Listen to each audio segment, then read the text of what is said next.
All right, so today we're going to dig into a verdict that's about so much more than just one person. Really, it puts the entire future of Hong Kong right in the spotlight. Let's just start with a single number, 20. That's how many years a 78-year-old newspaper founder is now set to spend in prison. We're talking about a man who was, for a long time, one of the most powerful and outspoken media figures in all of Asia. But look, this story goes way beyond just one individual. It's really about the incredibly fast transformation of a city. And it's become this huge test case for what Hong Kong's future is going to look like under a completely new reality. Okay, so how on earth did we get here? Let's break down the verdict that you could argue has put the city of Hong Kong itself on trial.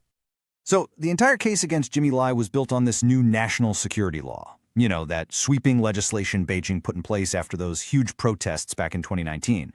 The judges, who were handpicked by the government, they found him guilty of being the, and I'm quoting here, mastermind behind a conspiracy. And what was that conspiracy? Well, it was about colluding with foreign countries, mostly because he used his newspaper, Apple Daily, to lobby for international sanctions against officials in both Hong Kong and mainland China. Right, so how do the authorities justify a sentence that heavy? That's a fair question. Let's take a look at their side of the argument. Well, for starters, Hong Kong's leader, John Lee, he came out and publicly praised the sentence. He framed it not as a punishment, but as a victory for the rule of law. And the official line from both Hong Kong and Beijing is, well, it's crystal clear. They're saying, look, this was not an attack on press freedom.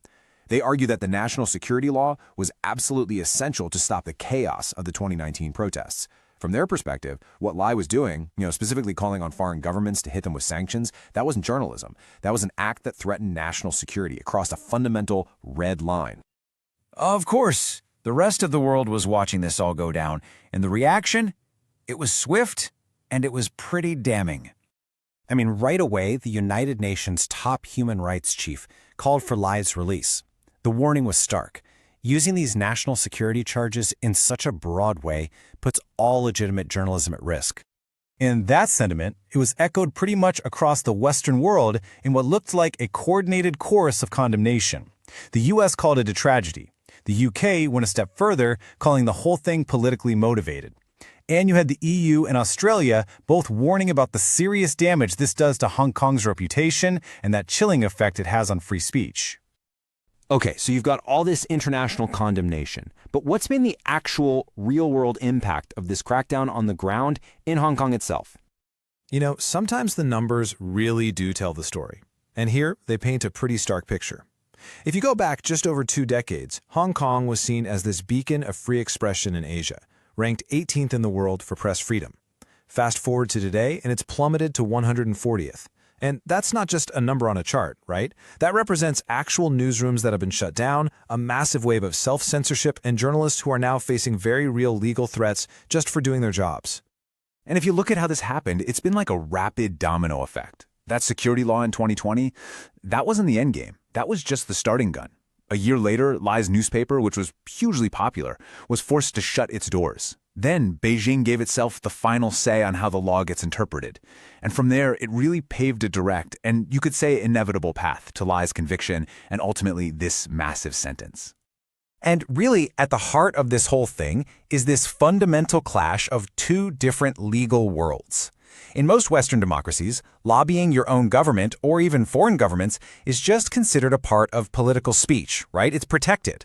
But under Hong Kong's national security law, that exact same action gets completely reframed as collusion with foreign forces, and that's a very serious crime.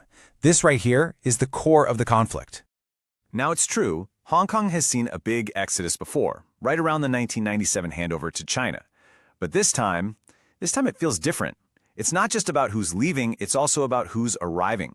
So while you have hundreds of thousands of people leaving, driven by this new legal and political landscape, the government is actively bringing in a wave of new talent from mainland China. So this isn't just about filling jobs. This is a demographic and cultural shift that seems designed to reshape the very identity of the city.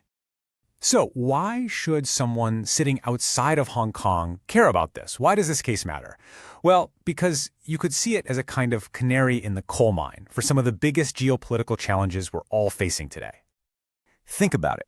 The Jimmy Lai case sits right at the intersection of a few really powerful global trends. You've got the shrinking space for independent media all over the world. You have the rise of these super broad national security laws being used to silence dissent. And of course, it's a key flashpoint in that growing strategic rivalry between China and the West. For a lot of people looking at this, it symbolizes the definitive end of that one country, two systems promise that was supposed to guarantee Hong Kong's freedoms. And so it leaves us with this really fundamental question. Where do you draw the line between a nation's security and an individual's freedom? There's no easy answer, but the answer to that question is being written right now in Hong Kong, and you can bet it's going to have profound consequences for all of us.